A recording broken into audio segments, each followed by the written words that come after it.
One evening, the bear was lumbering through the winter forest.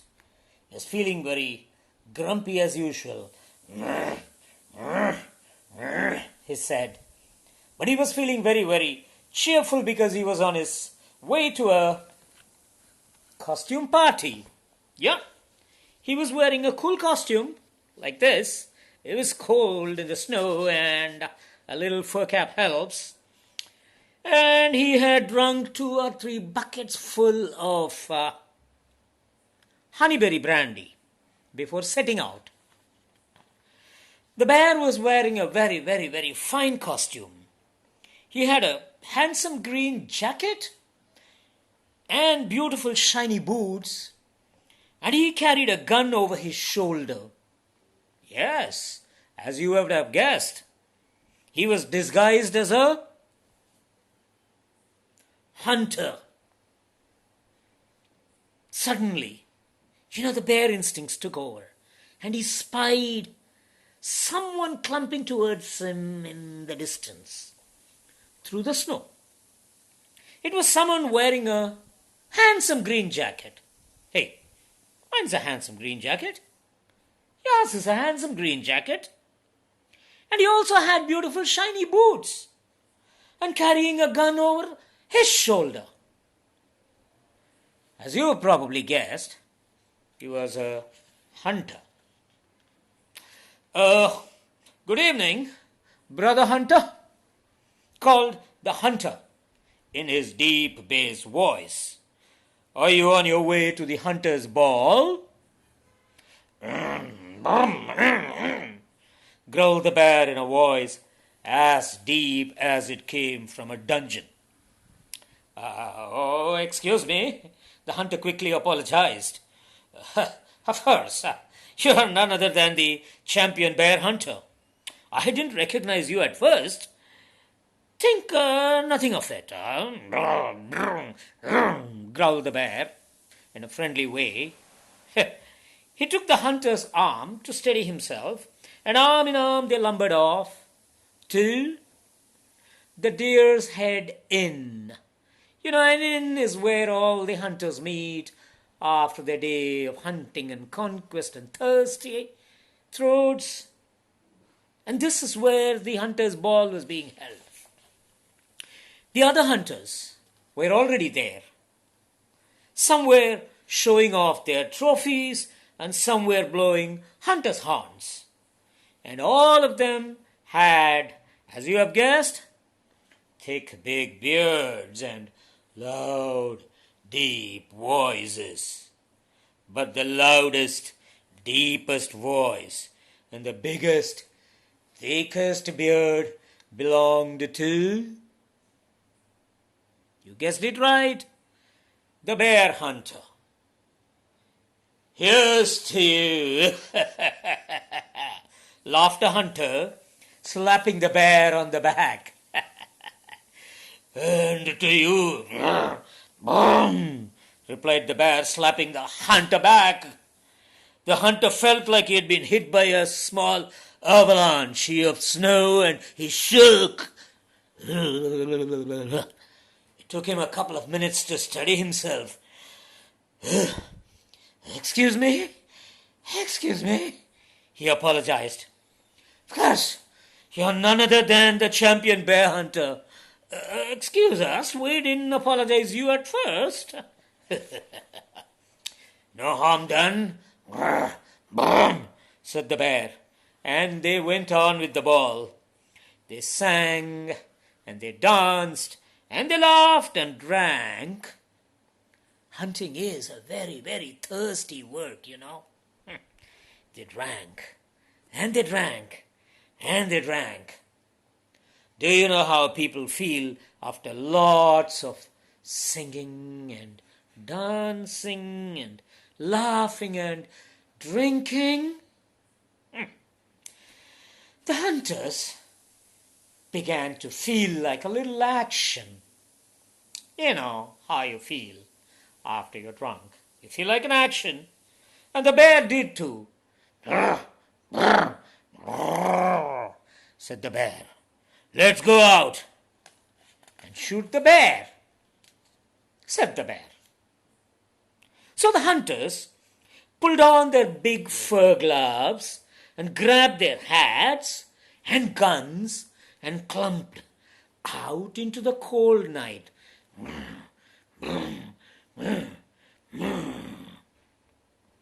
They searched through the forest, shooting their guns in the air, and shouting, "Hey-ho! Hey-ho! Home-free-free! Whoopee!" You know how hunters shout. As they were doing that, they were all growing very excited. Those Norse words, none of those words really meant much, but they sounded like good hunting noises. And the bear, he quickly looked around, spotted a tree, grabbed a handful of shriveled old berries off a nearby bush, and gobbled them up. Goop, goop, goop, goop. "Hey, look at what the champion bear hunter has found," roared the other hunters, and they themselves went and grubbed and grabbed and grubbed and took all the shriveled berries and started piling them up and started choking them up with laughter and thirst and lot more shriveled berries. But after a while, they remembered that they hadn't yet found the bear. Remember, it's the bear. The bear suggested that they all should go and hunt. And the bear asked them, "Do you know why we haven't found the bear?" And the bear answered, "Because he's sitting at his home, you dummies." "That's why," said the bear. So off he marched to the bear's cave, and all the hunters marched after him. He took his key from his pocket, unlocked his door, and stumbled into the cave, and all the hunters stumbled after him into his cave.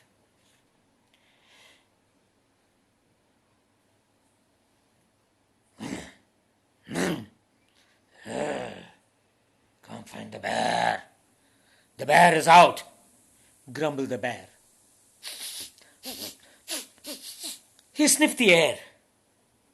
"We must have just missed him, because I can still smell him," said the bear. Then he lumbered back to the inn, and all the hunters lumbered back with him to the inn. All this exercise made the hunters very thirsty, and they ate and they drank like hungry bears. But the bear ate and drank even more than all the hunters, because he was the champion bear.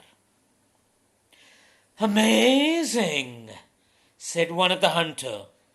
"No wonder you're the champion bear hunter," said the bear as he cleared his throat. "The bear is not in the forest, and the bear is not in his cave. There is only one place where the bear can be. Can you guess where?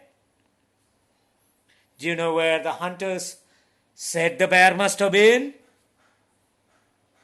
They didn't know, because they were not the champion bear hunters.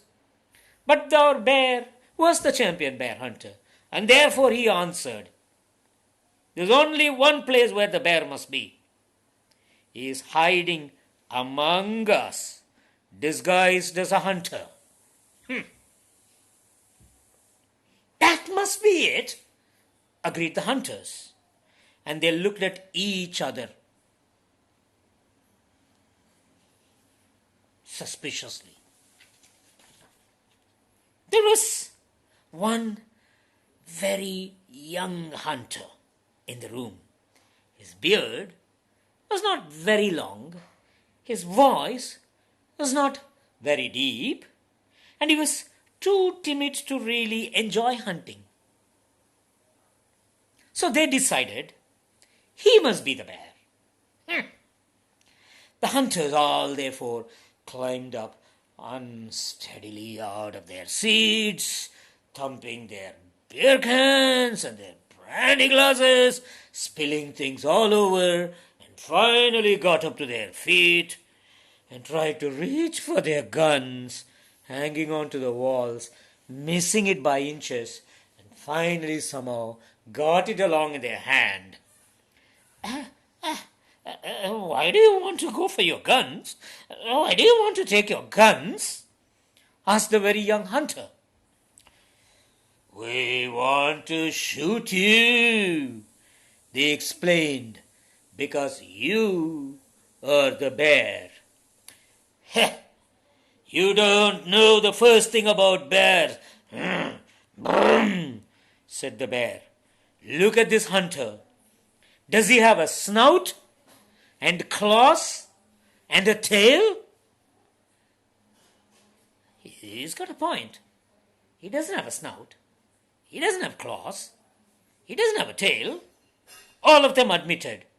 And one of the hunters said, but on the other hand, you, the champion hunter, do.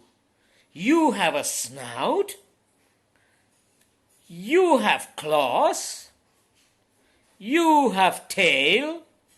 And you know what? Said all the hunters. What do you think at that moment happened, people? Guess.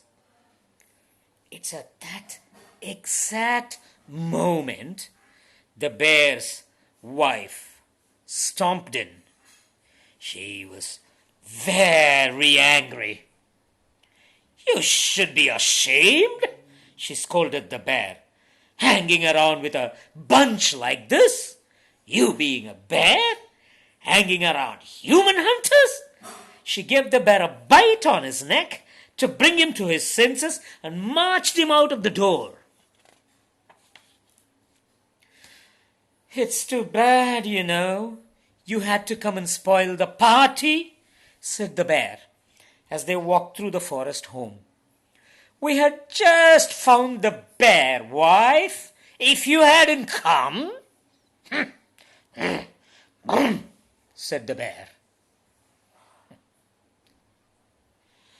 And that's how the champion bear hunter escaped being hunted by his own self.